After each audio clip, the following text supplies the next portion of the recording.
结束了，开始。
Okay, let's get started. Let's take a look. What happened? This is a little bit later, latest news. A tour of the high-tech hotel for the future is on today's show. Let's take a look. What happened to the high-tech hotel? What kind of high-tech actually?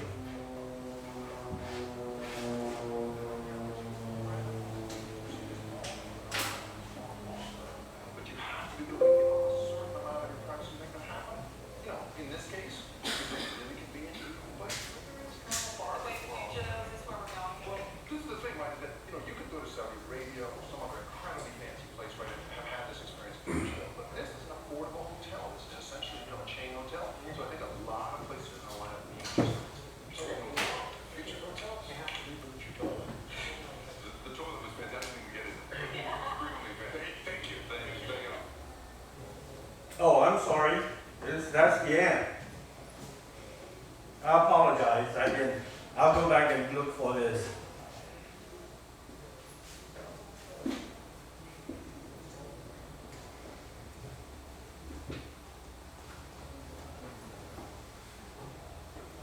Well, I go back to my collection. That's easier to handle. Okay, because of the COVID, the payments, the counterless payment. Contactless payment cards and services like Apple Pay are super useful. We use them every day for everything from buying that coffee in the morning that helps us put up with people to getting on public transport on our way to work or uni or school or whatever you do in your life. But what exactly happens when you tap your card on your phone on the reader and you get that beep? Well, the whole process of steps that just happens in that fraction of a second is defined in a standard called EMV, named after the three companies that founded it: Europay, MasterCard, Visa. While there was earlier standards and technologies, countries like Germany and France, this standard is standard, and these predecessors have pretty much been superseded. The standard defines a couple of things. Firstly, the hardware that needs to be on the card, the hardware that the readers need to have, and the software and communication protocols between the two of them.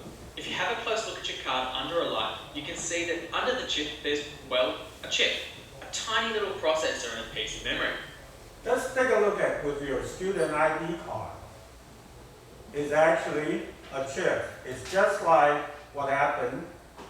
Now we have, or just use your cell phone. Connected to this chip is a coil that receives power from the reader to run it, as well as act as antennas to transmit and receive data from the reader.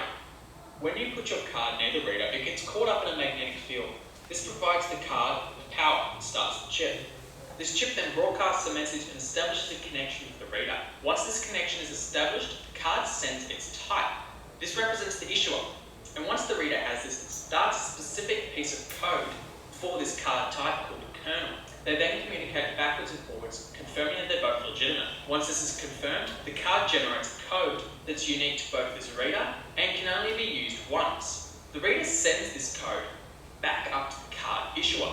The card issuer then takes that code and checks its records for the bank that that card belongs to and sends a request for the amount of the transaction and other information relating to the transaction onto the card's bank. Bank then checks the account for things like whether it's active and if it has the funds for the transactions available. The bank then responds to the card issuer whether or not this is the case or whether there's other things needed like a PIN. The card issuer then takes this information and appends any updates it wants to send to the card while it's connected to a reader and available onto the package and sends that back up to the reader.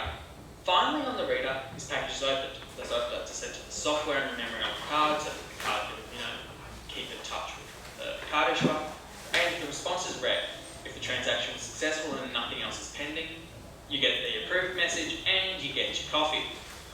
If it's pending and needs something like a PIN, that's asked for, collected, and can even be compared to the key that's sent on that package from the card issuer can be sent to the card itself, which using the information it's stored can check if the PIN is valid or not.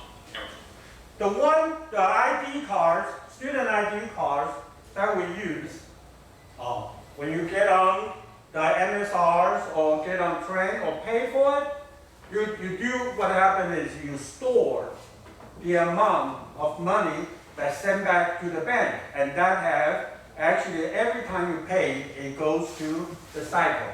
Now, you can do that with a card, or now everybody has some kind of Line Pay, Google Pay, all kind of different pay. It's the same way. Instead of using a physical card, you use your cell phone as a transmitter that transmits, that transmits back and forth. That is why one of the reasons that the speed of the internet become more important, because we have to look at how many transactions, how many processes that actually went through. Okay, now let's look at the next. We look at some of the robots in the hospitality, and I would like, before we do that, I would like you to go back to the Google Doc. We're going to discuss after I show all the technology in the hospitality that we will encounter now and more likely, more frequently in the future. Just sit, please, if you have not scanned this QR code, please scan this QR code using your phone and open the Google Doc, and so we can do the discussion. Okay, let's first see how robot reshape the hotel industry. This is in the hotel in California called Intercontinental. They use robots tremendously. Taking over. All around the world, machines are slowly taking up tasks once reserved for humans. In the hospitality industry, customer service and satisfaction is the end game. And what better to cater to your needs than an inexhaustible, programmable automaton?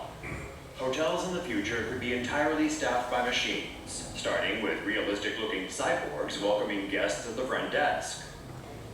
Checking in will be done via a self-service kiosk, which includes facial authentication for keyless entry. A robot-operated cloakroom will be available for for guests who need to store or retrieve belongings. Instead of a bellhop, an electric porter will carry luggage while leading the way to the guest's room. See, this is the problem with a robot concierge. You still have to take your last step into the door. Okay? If you have a human concierge, if you're in the United States, they will take it to you and then wait with this gesture. While his hands up. If you have a human concierge that help you take your luggage, either by car or carry your luggage to your room, what is he asking? Yes, your kids. Of course. United States is in the service in the United States. I have a student who works in a restaurant, can make $1,000 a night as a waitress because she works in a real high-end restaurant, and usually we offer that kind of restaurant a minimum of 25% of tip. So when she served for 4 hours, she's probably served about 20 tables, and each table is about 50 to 60% per ticket price, average consumer price per person. So each table is $200 to $300. So one night she can make over $1,000 US dollar. Okay? So we have to now take over. Some people like it. Some people hate it, especially in the United States. I saw mixed comments. When I asked for room service, they sent in a robot. A robot! Oh, it was real mad. I want the feeling of human being. Smart room controls detect motion and adjust lighting and temperature accordingly. Okay, this is all All AIoT. around the world, machines are slowly taking up tasks once reserved for room control, notifying guests that Hang on a minute. and will be delivered directly. Smart room controls detect motion and Okay, this is AIoT. The IoT work. Once you sense the human into it, all the amenities will automatically open, will turn on for you to adjust your temperatures, to turn on your TV, turn on your curtain and everything. I'm sorry.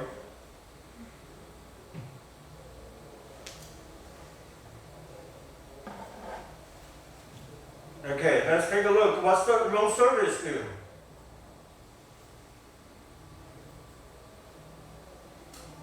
Uh-oh. Big mistake.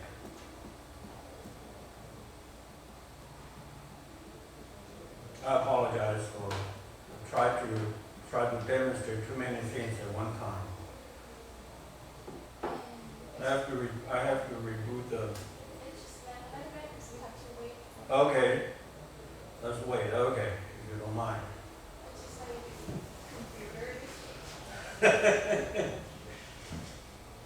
I'm greedy. I want to show too many things at one time.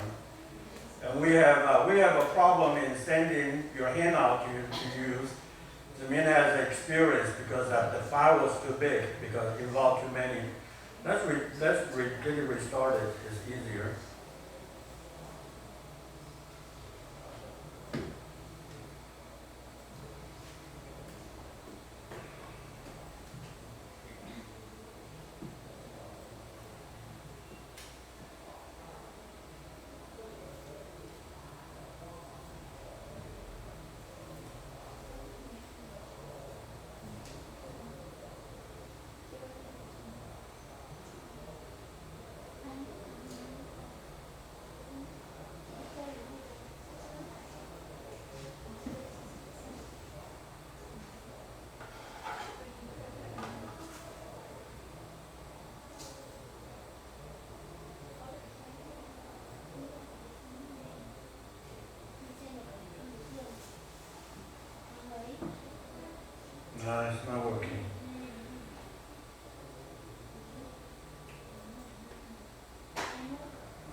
Okay, I will behave.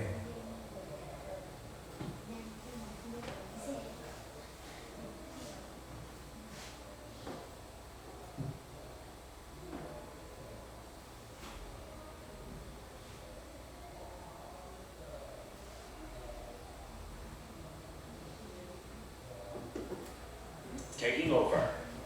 All around the world, machines are slowly taking up tasks once reserved for humans. In the hospitality industry, customer service and satisfaction is the end game. And what better to cater to your needs than an inexhaustible, programmable automaton? Hotels in the future could be entirely staffed by machines, starting with realistic-looking cyborgs welcoming guests at the front desk. Checking in will be done via a self-service kiosk, which includes facial authentication for keyless entry. A robot-operated cloakroom will be available for guests who need to store or retrieve belongings. Instead of a bellhop, an electric porter will carry luggage while leading the way to the guest's room. Oh.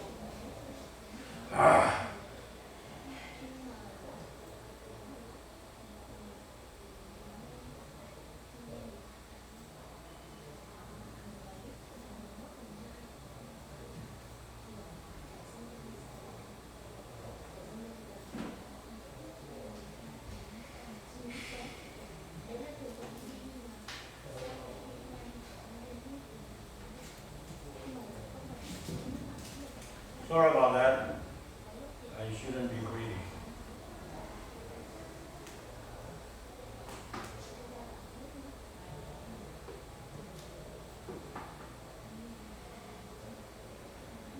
No, I promise I'll behave this time. Again.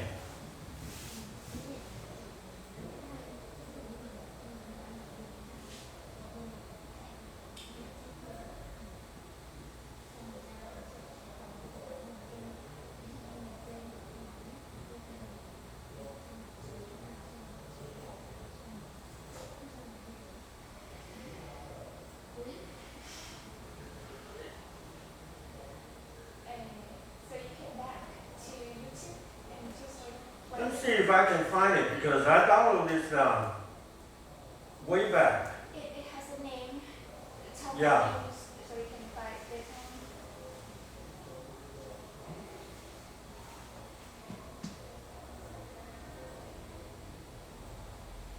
one is just like popular with my laptop because I use Zoom to teach online and then always like this.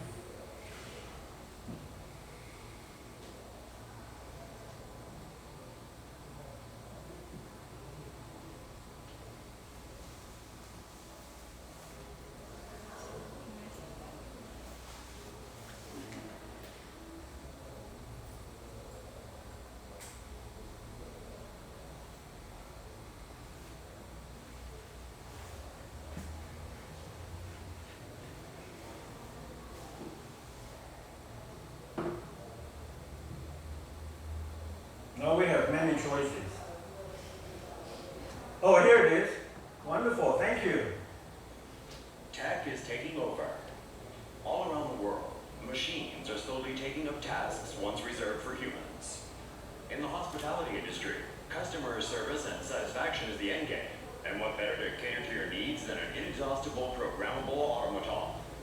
Hotels in the future could be entirely staffed by machines, starting with realistic-looking cyborgs welcoming guests at the front desk. Checking in will be done via a self-service kiosk, which includes facial authentication for keyless entry. A robot-operated cloakroom will be available for guests who need to store or retrieve belongings. Instead of a bellhop, an electric porter will carry luggage while leading the way to the guest's room. Smart room controls detect motion and adjust lighting and temperature accordingly. Items may be bought or requested and will be delivered directly to the rooms.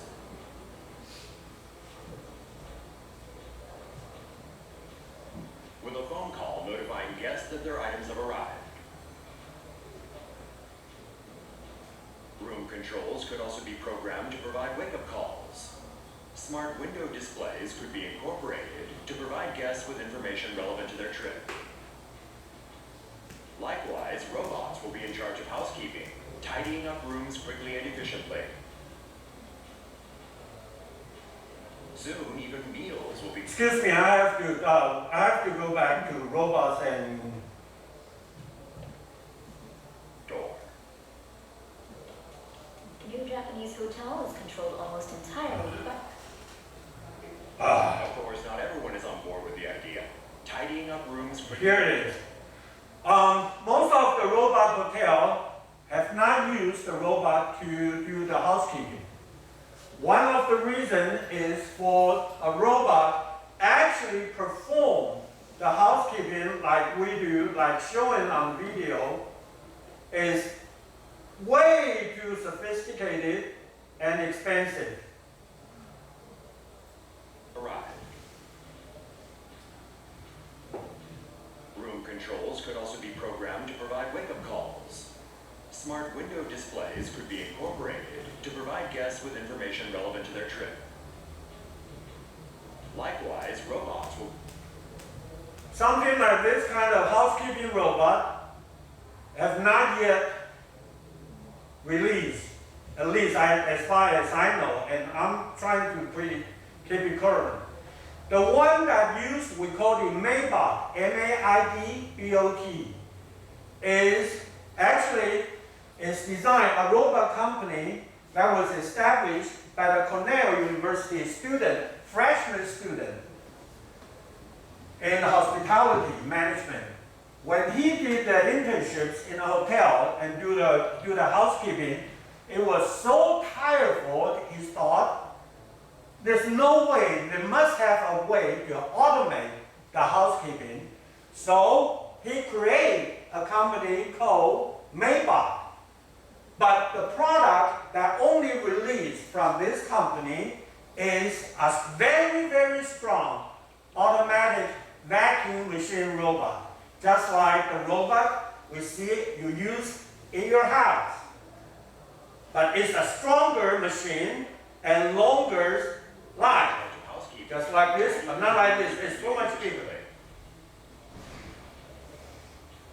Soon, even meals will be prepared by programmable robot arms and then served by robotic waiters. It's not going to work. A robot concierge will also be on hand 24/7 to answer guests' questions and help with booking and arrangements. This is more frequently used. The robot concierge who do the interpretation, heritage interpretation, some services in different areas.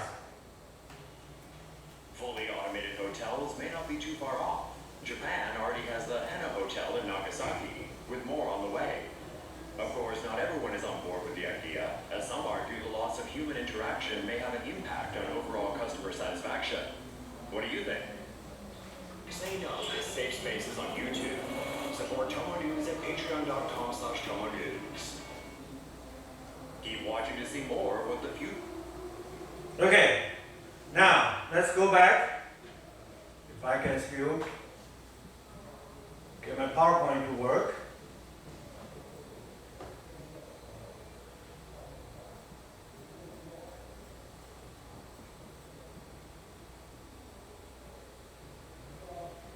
So we gone through the robot. This is another robot. This is robot serve in the food service operation. Let's see if it works. I hope it works now. I promise I will be, no.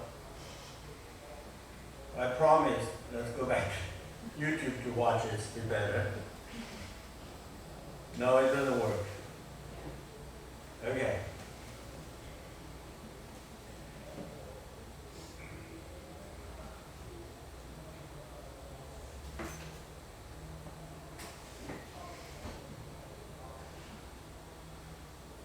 Oh, this is a good one. This is newer.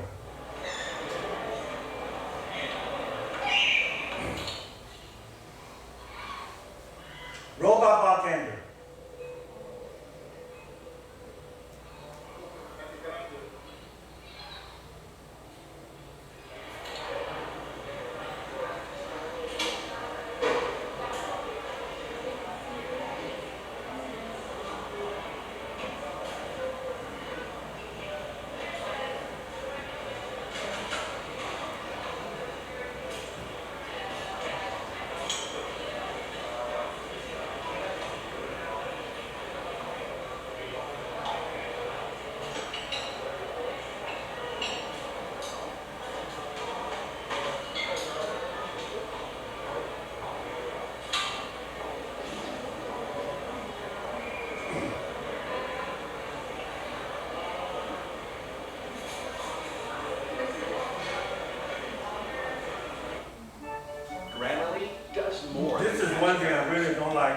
you With Grammarly, download you the can find your video. kid. No.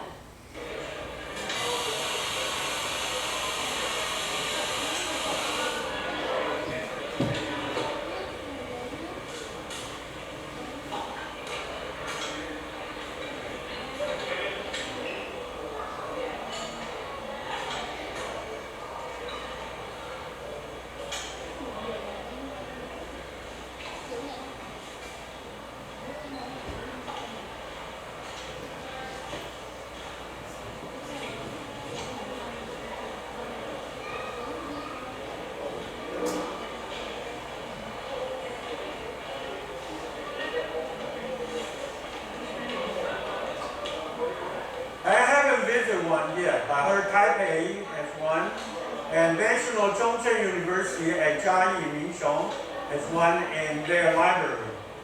I haven't visited one yet. It costs $2.5 million, I think. Taiwan dollar.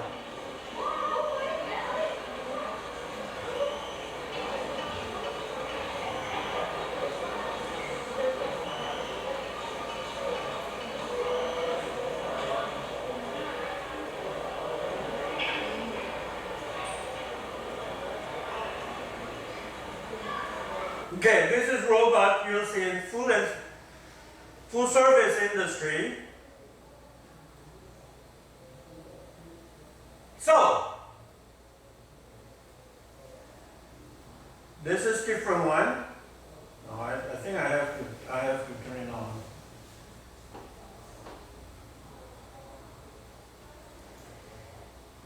And we open it, be easier.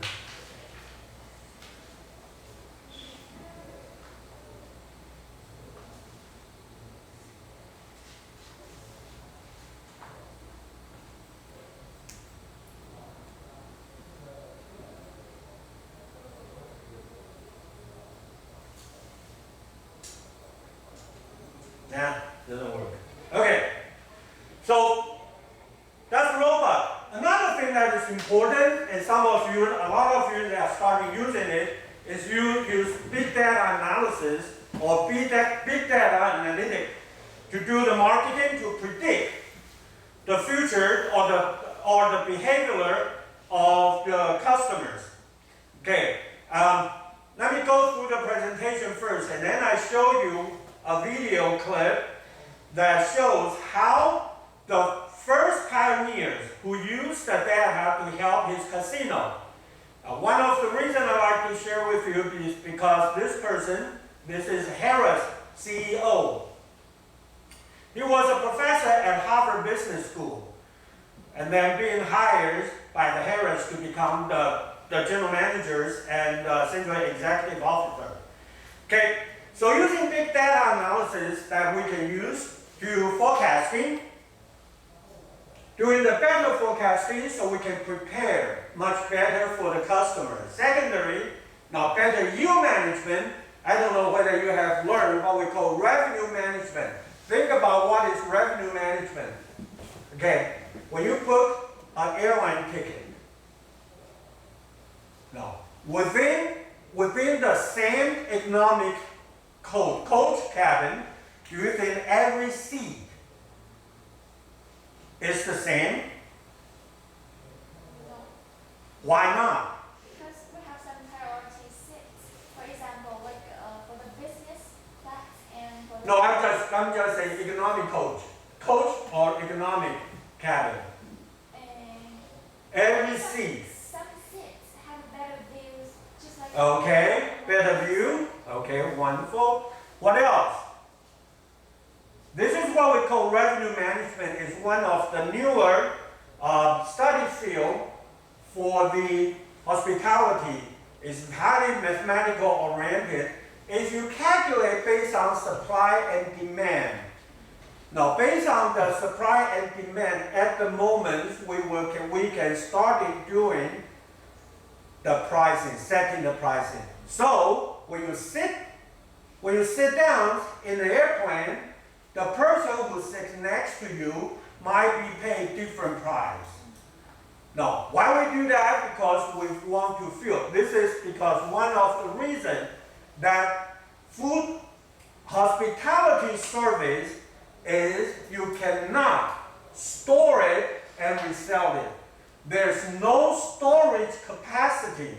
It's not like your cell phone or any of the tangible product. Once you miss this trip, you'll never get it back. Just like a hotel room. You miss one night, you never get it back. So what the manager's trying to do is to fit in, is to fill all the vacancies in one airline, one trip, as many as possible to get the maximized profit. Because if you do something, at least you get some pay instead of not selling it and get zero. So this is what we call yield management or revenue management. And in addition to that, a big data, one that I remember in 2004, Western Hotel in the United States started doing on their regular customer. Okay, they have all the data on their regular customer, and the database contain the customer's preferences. So when they receive the phone call from this customer, they will reorganize and redecorate the room for this special VIP customers. So using the big data, we can keep the data, keep the record of our customers and customize their experience. This is how we use technology. And because we customize their experience, so we get better customer experience, and so we get a better of mouth. So it will be better for marketing effectiveness. This is the use of big data. So now that is why big data becomes so popular. Actually, from my perspective, it is usually before the big data, what we said. We call it data mining. M-I-N-I-N-G, data mining, because we try to find the hidden spot that the customer wants, just like a miner try to find the valuable mine that we can create the valuable. So big data analytics, it becomes popular, and it's easy. If you're interested in doing that, I think our university have many places offer this. And I strongly recommend you to go to Google and check. There's a Google Analytic, and it's free online certification program that you can, I think it's about 52 modules, if I remember correctly, learn it, and it's very highly effective in the United States.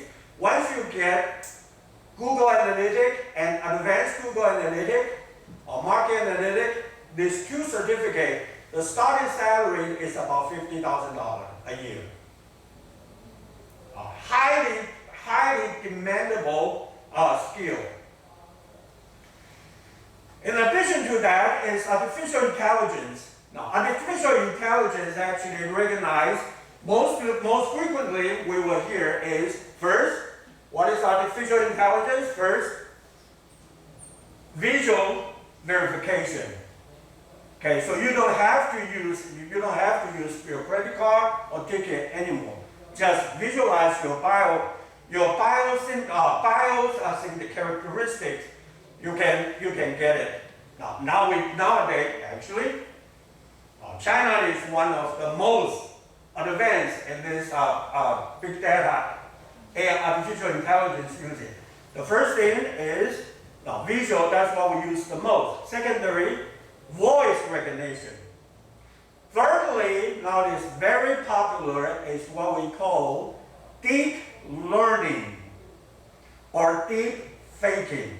With the algorithm, you can change your head from one person and connect to the other person and completely change the behavior. I think about 2 weeks ago, I talked about this now. There was some fake news that actually used the big modifications that similar person but changed the face. Okay, It used in various industry and a lot of hackers use this. Okay. Let's take a break and then we come back. Okay, this can work. Wonderful. Let's take a break and come back and we do watch a few more videos, especially blockchain. I'd like for you to realize.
Virtual reality is one of the hottest things in hospitality.